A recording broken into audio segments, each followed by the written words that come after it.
नमस्कार, आप देख रहे हैं मधेपुरा लाइव न्यूज और हमारे साथ जुड़े हुए हैं अंशुमान जी, जो राजनीतिक चिंतक के तौर पर जाने जाते हैं मधेपुरा में। और ख़ास करके जन सुराज को लेकर आज इनसे हम बात करेंगे कि प्रशांत किशोर जी की भूमिका जो बिहार में जिस तरह से दिन ब दिन बढ़ते चला जा रहा है, क्या होगा, इन्हीं सभी मुद्दों पर हम बात करेंगे। तो सर, आपका मेरे चैनल में स्वागत है। नमस्कार। खास करके जन स्वराज अभियान का जो मुख्य उद्देश्य है, इसके बारे में जानना चाहेंगे। जन स्वराज अभियान का मुख्य उद्देश्य राजनीति ही है और लोगों को एकजुट करना, लोगों को समझाना कि जन स्वराज अभियान क्यों चलाया जा रहा है। देखिए, राजनीति क्या है? Politics is a means of socio economic cultural development. और राजनीति लोग अपने स्वाभिमान से जोड़ के लोगों को देखना चाहिए कि राजनीति क्या होती है। ये पद यात्रा के अंतर्गत मुझे जो लग रहा है, प्रशांत जी क्या करने की कोशिश कर रहे हैं, लोगों की चेतना को उजागर कर रहे हैं। लोगों की चेतना को उजागर करने से मेरा तात्पर्य ये है, अगर मैं उसको एक्सप्लेन करूं थोड़ा सा, कि लोगों तक जाके अपनी बात को रखना, अपनी बात पहुंचाना कि देखिए, ये समाज है जिस समाज के आप एक सदस्य हैं, उसी समाज से मैं भी आता हूं। इस समाज में बहुत सारी त्रुटियां हैं। आप पिछले आज़ादी के बाद से आप वोट दे रहे हैं, अपना नेता चुन रहे हैं, अपनी सरकारें चुन रहे हैं, लेकिन क्या वो सरकार जो आपकी ज़रूरत है, जो आपकी संवेदनाएं हैं, जो आपकी चिंताएं हैं, उनको दूर कर पा रहा है, उनको समझ पा रहा है? दूर करने की तो बात दूर है, समझ भी जाए अगर वो उनकी समस्याओं को, तो एक बहुत बड़ी बात होगी। इस अभियान के तहत जितना भी मैं देखा हूँ, मैं भी उनके कुछ पदयात्रा में शामिल हुआ, तो मैंने देखा कि वो लोगों के पास जा रहे हैं, अपनी बात रख रहे हैं, साथ ही उनकी बात भी सुन रहे हैं। वो समझने की कोशिश कर रहे हैं कि इन क्षेत्र में समस्या क्या है लोगों का, स्थानीय तौर पर। क्योंकि देखिए, बिहार के परिदृश्य में आप पूरे 38 जिला की समस्याएं अलग अलग हैं, और मेन पदयात्रा का मोटिव भी यही है कि हर जिला का जो उनका अपना समस्या है वो समझें। देखिए, अगर आप प्रॉब्लम को डिफाइन कर दीजिएगा ना, तो उसका रिड्रेसल बहुत आसान हो जाएगा। तो ये पद यात्रा के तहत वो उस प्रॉब्लम को डिफाइन करने निकले हैं, और मुझे ये कहते हुए ज़रा सा भी हिचक नहीं हो रहा है, और मैं समझ पा रहा हूँ, जहाँ तक मैं देख रहा हूँ प्रशांत किशोर जी को, कि वो रिड्रेसल मशीनरी काम कर रहा होगा। समस्याएं जो भी डिफाइन हो रही हैं, वो कैसे उन समस्याओं को सुलझाया जाए, वो ज़रूर कहीं ना कहीं एक कमिटी उस चीज़ पे ध्यान दे रही है, और मेरा विश्वास है ये काम हो रहा है जन स्वराज अभियान खास करके एक और सवाल आपके पास कि क्या जन स्वराज अगला विधानसभा चुनाव में चुनाव लड़ेगी?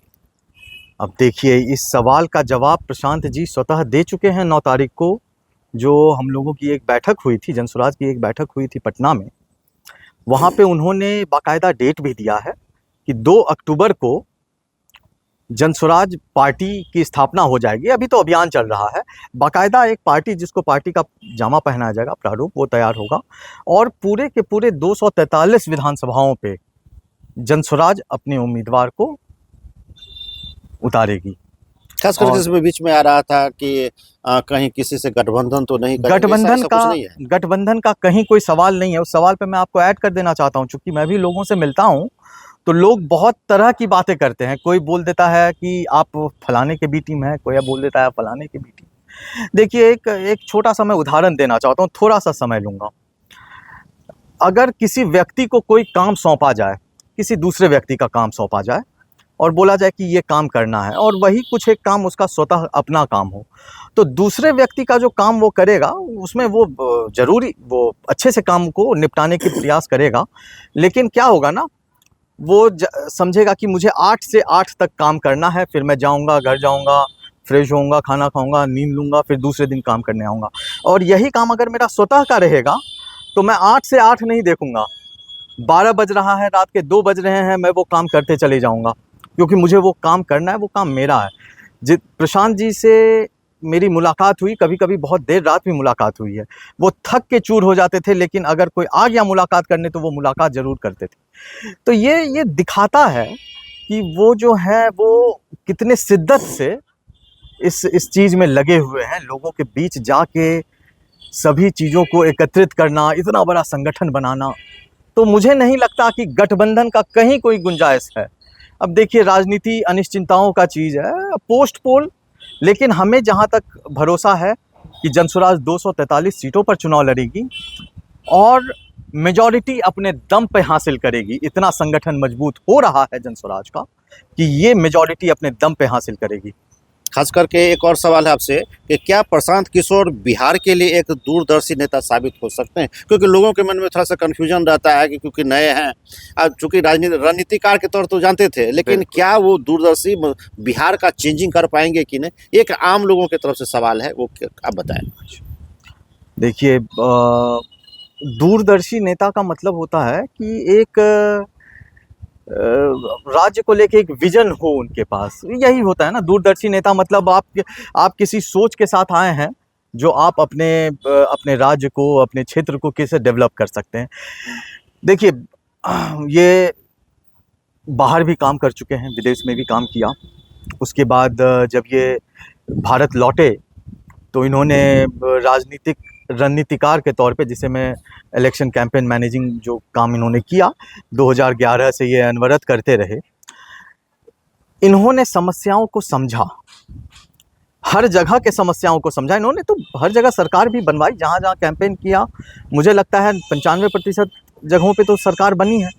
तो वहाँ के समस्याओं को डिफाइन किया, वहाँ के समस्याओं को इन्होंने मैनिफेस्टो में डाला और उसके बाद सारा का सारा मैनेज किया। तो एक तरह से एक आप ये नहीं कह सकते हैं कि एक राजनीति में नए हैं।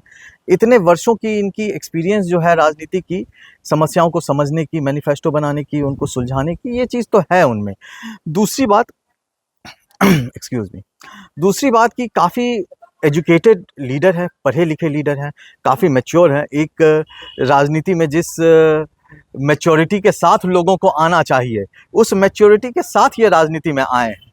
और जैसे इनकी कनेक्टिविटी लोगों से हो रही है, मुझे लगता है कि ये समस्याओं को समझ रहे हैं और इनकी अपनी जो इंटेलिजेंस है, एक्यूमेन है, उसके तहत मुझे लगता है कि, मुझे लगता नहीं है, मुझे भरोसा है कि ये सभी लोगों के विश्वास पे खरे उतरेंगे। इनका शिक्षा के, देखिए शिक्षा पिछले विगत 15 वर्षों में शिक्षा हो गया, सर्वनाश हो गया हमारी एजुकेशन सिस्टम का। You are creating the pillars of this nation, of this state. और आप क्या पिलर्स क्रिएट कर रहे हैं? आप पंचायत लेवल पे शिक्षकों की नियुक्ति करवाते हैं, कभी आप कोई नया नियम लगा देते हैं, कभी कुछ कर लेते हैं। शिक्षक को अपना नाम नहीं लिखना आ रहा है, वो बच्चों को पढ़ा रहे हैं, और वो बच्चे पढ़ा रहे हैं जो कल को भविष्य हैं हमारे। तो ये इन सारी चीज़ों को अगर आप मद्देनज़र रखेंगे, और बहुत सारी चीज़ें हैं, क्योंकि आप दूरदर्शी का बोले इसलिए मैं सिर्फ शिक्षा और नौकरी को कवर कर रहा हूँ। नौकरी हमारे यहाँ है नहीं, पलायन जोरों पे है। तो इन सभी को लेके क्या एक ऐसा एटमॉस्फेयर बनाया जाए, ऐसा इकोसिस्टम बनाया जाए जिससे लोग नौकरी करने बाहर नहीं जाएं, यहाँ पे नौकरी मिले उनको। ये कैसे होगा ये हम बताएंगे। अभी मुझे लगता है कि सवाल आपके पास और है, लेकिन कभी अगर आप फिर हमसे मुलाकात कीजिएगा तो वो कैसे वो इकोसिस्टम क्रिएट करना है, कैसे एजुकेशन को सही रास्ते पे लाना है, ये सबका एक प्रारूप है।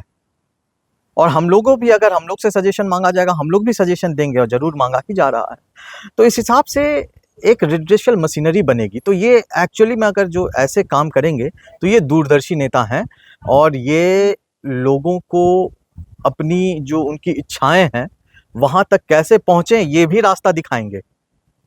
तो मुझे लगता है कि हाँ बिल्कुल ये बिहार के लिए एक भविष्य है। पहले मैं भी देखता था कि कोई युवा नेता उधर से आया, कोई इधर से आया, कोई बिहार फर्स्ट कर दिया, कोई कुछ कर, लगता था कि कुछ बात है, ये चलो इनके साथ हुआ जाए। लेकिन जब ये अपना विजन लेके आए और उनका हमने राजनीतिक ग्राफ देखा, हमने अपना कंपैरिजन किया, तो मुझे लगा कि इनसे बेहतर तो अभी कोई नहीं है। तो ये बहुत अच्छे भविष्य हैं।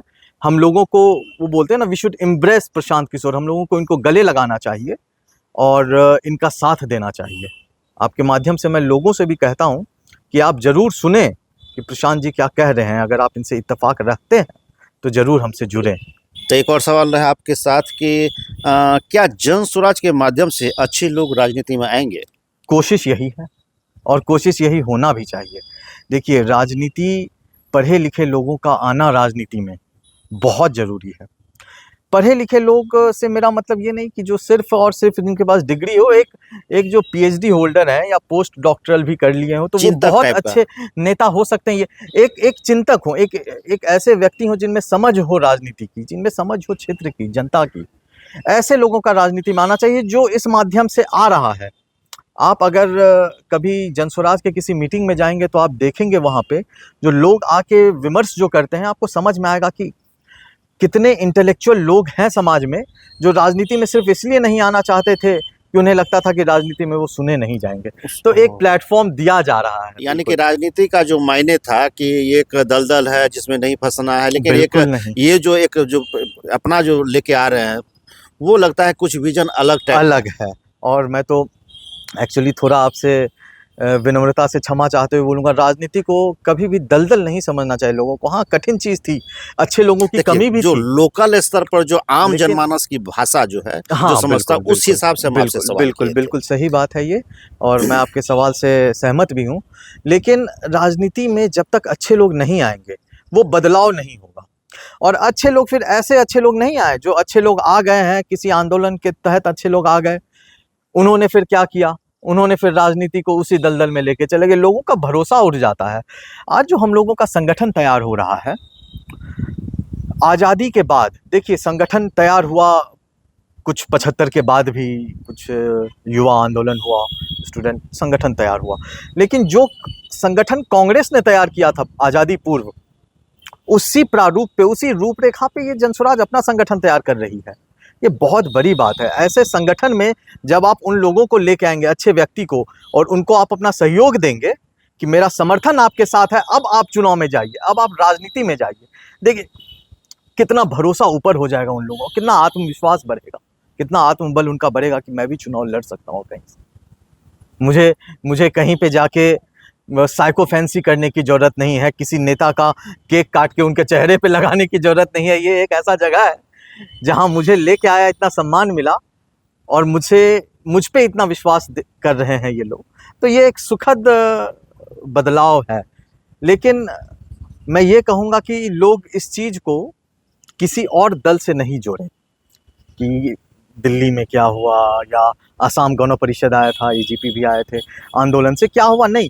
देखिए ये बाकायदा संगठन बन के आ रहा है, वो सब एक आंदोलन का संगठन था, तो ये ज़्यादा मजबूती के साथ आ रहे हैं। और चलिए, एक सही और बात सवाल आपने है आपसे कहा। हाँ, कि क्या जनस्वराज के विजन के अनुसार बिहार अगले 10 सालों में देश के अग्रणी राज्यों में शामिल हो सकता है? देखिए ये, बिहार की जैसा डवाडोल स्थिति है उस हिसाब से बोल रहे देखिए बिल्कुल बिल्कुल बहुत अच्छा सवाल है ये, और ये सवाल नहीं है, ये सपना है। हैं। हाँ, ये सपना है। ये सपना है, ये हम लोगों का सपना है, और मेरे ख्याल से ये प्रशांत जी का भी सपना है। और इस सपना को सच करने के लिए, इस सपना को सच्चाई में बदलने के लिए जो बन पड़ेगा हम लोगों से, वो सब किया जाएगा। बिल्कुल, सपने देखे जाते हैं ताकि उनको सच्चाई में तब्दील किया जाए, हकीकत बनाया जाए उन सपनों को। तो सपने देखना चाहिए, और ये सपना बहुत एक सुखद सपना, और ये होगा जैसा हम लोगों ने तय किया है, और जिस हिसाब से हम लोगों की टीम बैठ के बातचीत कर रही है, कैसे हम लोगों को इंडस्ट्री लाना है, कैसे बाकी सब काम करना है, शिक्षा को आगे बढ़ाना है, कैसे यहाँ से पलायन रोकना है। देखिए जानते हैं, बिहार को समृद्ध करने में, बिहार को उस लेवल पे अग्रणी राज्य में लाने में, आप समझिए, स्पोर्ट्स होता है हर जगह, छोटे छोटे राज्य मेडल लेके आते हैं, बिहार में एक भी मेडल नहीं आया है। और मैं गारंटी से कह सकता हूँ, आप जाके एक बार चेक कर लीजिएगा कि बिहार में कोई मेडल लेके आया है। जो विंटर ओलंपिक्स होते हैं, पैरा ओलंपिक्स होते हैं, मेन ओलंपिक्स होते हैं, कहीं पे भी मेडल नहीं आया है बिहार में एक भी। स्टेडियम नहीं है, बढ़िया सुविधा नहीं है। क्रिकेट खेलने जाते हैं तो आप 2-2 टीम भेज देते हैं। रणजी में 2 टीम जाके लड़ रही है कि बोले कि ये ओरिजिनल है या ये ओरिजिनल है। तो ऐसा स्पोर्ट्स एक चीज़ हो गया। शिक्षा मैं बोल चुका हूँ, यहाँ पे माफिया का आप एक तरह से राज आ गया है। इस बारे में तो बहुत कम लोग बात करते हैं, और एक इंटरव्यू हो जाए अगर मैं शराबबंदी पे आऊँ तो ये मिसमैनेजमेंट है, पॉलिसी की एक फेलियर है ये। आप हेल्थ व्यवस्था पे आ जाइए, एग्रीकल्चर, हम लोग we are basically an agrarian society, हम लोग एक किसान प्रधान राज्य हैं। यहाँ पे किसान की हालत देखिए आपने, एपीएमसी मंडी सिस्टम खत्म कर दिया, पैक्स में धांधली है, किसान अनाज कहाँ बेचे समझ में नहीं आ रहा है, लेबर किसान को मिल नहीं रहा है, जो लेबर है वो पलायन कर रहे यानी हैं। कि सब प्रॉब्लम ही प्रॉब्लम। प्रॉब्लम ही प्रॉब्लम है और इन प्रॉब्लम को सुलझाना है। प्रॉब्लम की तो फेरिस्त लंबी है, अभी तो इंडस्ट्री तो 0 to नेग्लिजिबल है। आईटी पार्क लाने के जगह पे आप बुद्धा पार्क ला रहे हैं। अरे नॉलेज पार्क बनाइए बिहार में, आपके इंजीनियर्स बाहर जा रहे हैं, आप बुद्धा पार्क क्यों बना रहे हैं? तो इसमें तो एक अलग, लेकिन ये सपना नहीं है, ये अब मैं कहता हूँ सपना है, चूंकि लोगों का सपना है ये। हम इस चीज को बैठ के देख रहे हैं तो मेरे लिए सपना नहीं है, मेरे लिए कुछ करने की एक चाहत है, एक संकल्प है, और ये होगा। 10 वर्षों में हम लोगों की कोशिश रहेगी कि बिहार उन्नत बने और 5 अग्रणी नहीं तो कम से कम देश के 10 अग्रणी राज्यों में बिहार का नाम रहे। 1989-90 में हम 6वें पोजीशन पर थे और 5वें पे भी पहुंचे थे 90 तक। 90 के बाद तो फिर अभी तक कहने की जरूरत हाँ, नहीं। कुछ कहने की जरूरत नहीं तो है। एक और सवाल आप है अगर आपसे। नीतीश जी से, क्षमा चाहता हूँ, नीतीश जी से आप अगर पूछ देंगे 18 वर्ष के बाद भी, तो वो बोलेंगे कि 15 साल पहले भूल गए, जंगल राज हुआ करता है। आप साहब, आप 18 साल हो गए आपको भी, 15 साल की दुहाई छोड़े हैं। हाँ, तो एक और सवाल है आपसे कि क्या जनसुराज में सभी वर्गों को संख्या के हिसाब से हिस्सेदारी मिलेगी? ये संकल्प है और बिल्कुल जिसकी जितनी भागीदारी होगी उसकी उतनी हिस्सेदारी होगी। महिलाओं को भी उसी अनुपात में, उसी अनुरूप हिस्सेदारी मिलेगी, अल्पसंख्यक समाज को भी मिलेगी, सभी को मिलेगा उसी अनुपात में, सभी को उनकी रिप्रेजेंटेशन मिलेगी। ये तो एक वादा मैं कर सकता हूँ प्रशांत जी की तरफ से। जबकि इसी सवाल पर जो अभी सरकार है अभी वर्तमान में, जिस सवाल पर भी पीछे हट चुका था, जब सत्ता में आई थी, बिल्कुल तो इसी सवाल को लेकर आया था कि मैं सभी वर्गों को हाँ, समान हक दूंगा, लेकिन वो लगता है कि कहीं खो गया। जानते हैं, कास्ट पॉलिटिक्स को उन्होंने पीछे छोड़ के आया कि मैं एक अलग तरह का राजनीति करूंगा। सरकार बनाया, बहुत अच्छे से सरकार बना। इन्होंने कास्ट पॉलिटिक्स में तो एक लेवल ऊंचा, वन नॉच हायर पहुंच गए। ये कास्ट में सब कास्ट कर दिया और उसकी राजनीति करने लग गए। तो ये तो हास्यास्पद बात है। एक और सवाल है आपसे कि क्या जनसुराज में महिलाओं को उचित भागीदारी मिलेगी? बिल्कुल, आप बोल चुके भी थे। मैं अभी बोला हूँ, ये संकल्प है और सभी वर्गों को मिलेगी। देखिए, मधेपुरा का भी संगठन, आप अभी मधेपुरा का सवाल पे नहीं आए हैं अभी। मधेपुरा में भी जनसुराज का संगठन बहुत अच्छे से लोगों की मेहनत हो रही है और बहुत अच्छा संगठन तैयार हो रहा है। आप मधेपुरा से हैं, आप देखते होंगे, या फिर हो सकता है अभी तक आपके नज़र में ये बात नहीं गई होगी, लेकिन मधेपुरा में भी संगठन बहुत अच्छे से तैयार हो रहा है और हम लोग स्वागत कर रहे हैं इनका कि बस अब प्रशांत जी आएँ, यहाँ से पदयात्रा आरंभ करें। अब यहीं से आरंभ होने वाला है, हम लोग स्वागत में हैं, हम लोग इंतज़ार में हैं कि कब वो मधेपुरा पहुँचेंगे और यहाँ से पदयात्रा आरंभ होगा और हम लोगों की मेहनत और सभी टीम की मेहनत देखेंगे कि कितनी हुई है मधेपुरा में। ये भी एक परीक्षा की घड़ी होगी। तो एक लास्ट सवाल आपसे जी, कि जनसुराज बिहार के बाकी दलों से अलग होगा कैसे? इस सवाल का जवाब महोदय मेरे पीछे के सारे जवाबों में मिला हुआ है। सभी जवाब को थोड़ा थोड़ा आप कर लें तो क्यों अलग होगा वो दिख जाएगा। देखिए, लोग कहते हैं ना कि आप कास्ट बैरियर को कैसे तोड़ेंगे।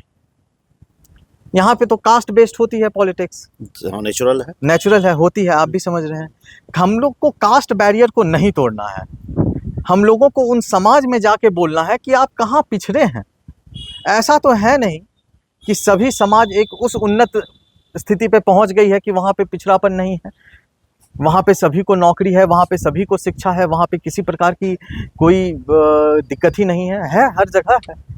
बस हमको वहाँ पे जाके उन लोगों को ये चीज़ समझाना है। और मैंने एक जवाब में कहा था कि हम लोग कोई आंदोलन से नहीं, बाकायदा एक संगठन। देखिए, बहुत लोग हैं, बहुत बड़े बड़े नेता ने पटना में संगठन बना लिया, पूर्णिया में संगठन, कहीं पे भी संगठन बना लिए और उसके राष्ट्रीय अध्यक्ष बन गए। और ये संगठन तो बाकायदा घूम के बन रही है, लोगों के बीच से लोगों को उठा के संगठन बनाया जा रहा है। तो हम क्यों नहीं अलग होंगे? लोगों की समस्याएं सुन रहे हैं, हर समाज की समस्याएं। आप जो बोल रहे हैं कास्ट बैरियर जो है वो तो हम तोड़ रहे हैं और काउंटर भी कर रहे हैं उसको। तो हम बिल्कुल अलग हैं, सभी से अलग हैं, सभी दलों से अलग हैं। हम स्वच्छ राजनीति कर रहे हैं। इस बार आपने देखा जितने भी क्रिमिनल्स को टिकट दिए हैं 95% हार गया। हमारे संगठन में आपको क्रिमिनल्स दिखेंगे नहीं, जिन पे दाग है वो नहीं दिखेंगे, तो अलग है हमारा संगठन। तो एक चूंकि आप प्रशांत किशोर जी से लगातार जुड़े रहे हैं, लगातार उनके जुड़े विजन रहे को हैं। भी आप नजदीकी से देखे हैं, तो एक खास बात है कि उनके पास तो सब कुछ था, हाँ बिल्कुल था, हर चीज था हर उनके चीज पास, था। फिर ये इतना कठिन डगर को क्यों अपनाए? आखिर क्या विजन, क्या सपना था उनको, क्या देखे वो कि बिहार को हमको अग्रणी राज्यों में शुमार बस बस करना बस है, क्या इसीलिए ऐसा था, ये जरा बताइए। प्रशांत जी भी बाहर नौकरी करके आ चुके हैं। उन्होंने, एक होता है ना that call of the Motherland, Bihar उनकी जन्मभूमि है। जब आप सब कुछ से परिपूर्ण हो जाते हैं तो आपको अपनी जन्मभूमि की याद आती है कि मुझे यहाँ आना चाहिए और यहाँ के लोगों के लिए कुछ करना चाहिए। तो वही है कॉल ऑफ द मदरलैंड, अपने जन्मभूमि की आवाज़ आई। देखिए मैंने भी डबल मास्टर्स किया है, मैं जेसीबी में कार्यरत था as a human resource officer.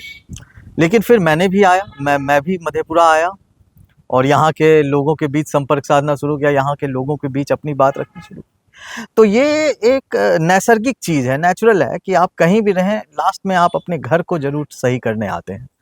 तो पूरा बिहार ही प्रशांत जी का घर है, तो इसीलिए उन्होंने इसे अपना ड्यूटी समझा और वो आए हैं इस चीज़ को लेके। देखिए उनके पास सारा कुछ था, सब चीज़ों को त्याग के एक इतना कठिन डगर चुनना, ये बहुत दृढ़ता का एक जी समय का डिफाइन अभाव है करता है। और बहुत सारा सवाल है, जी जी, अब और मैं जो है अगर डिफाइन करने लगे तो ये तो, चूंकि बिहार में सिर्फ सवाल ही है, अभी जवाब तो कभी कोई दिया ही नहीं। ये फर्स्ट बार जो है इनके द्वारा जवाब भी दिया जा रहा है। जवाब भी दिया जा रहा है। तो अगर और इंटरव्यू को लंबा किया जाए तो लगता है कि अगर 4 घंटा नहीं 5 नहीं घंटा भी नहीं, अगर लोगों से वार्तालाप कर रहे हैं, ये लोगों का सवाल सुन रहे हैं फिर उसका जवाब दे रहे हैं, और अपने लोगों को भी ये कह रहे हैं कि आप उनसे संपर्क कीजिए, आप सवाल सुनिए और उनकी जो अनिश्चिंताएं हैं उनके मन में उसको दूर कीजिए। तो ये अच्छी बात है। फिर नेक्स्ट आपसे फिर मुलाकात होगी, फिर आपसे बातें होंगी जी बिल्कुल, और बहुत सारे मुद्दों पर फिर चर्चा होगी। तो बस दीजिए इजाज़त और धन्यवाद। देखते रहिए मधेपुरा-live-news.com। और ये जो चर्चा है यहाँ ख़त्म नहीं हुआ है, बल्कि आगे भी और अनवरत जारी रहेगा, क्योंकि जहाँ बात होती है प्रशांत किशोर की तो वहाँ पर सवालों की झड़ी लग जाता है आम जनमानस की ओर से, और उनका जो है जवाब हमारे जितने भी उनके जो सहयोगी है उनसे हम फिर आपको रूबरू करवाएंगे। तो बस देखते रहिए मधेपुरा-live-news.com।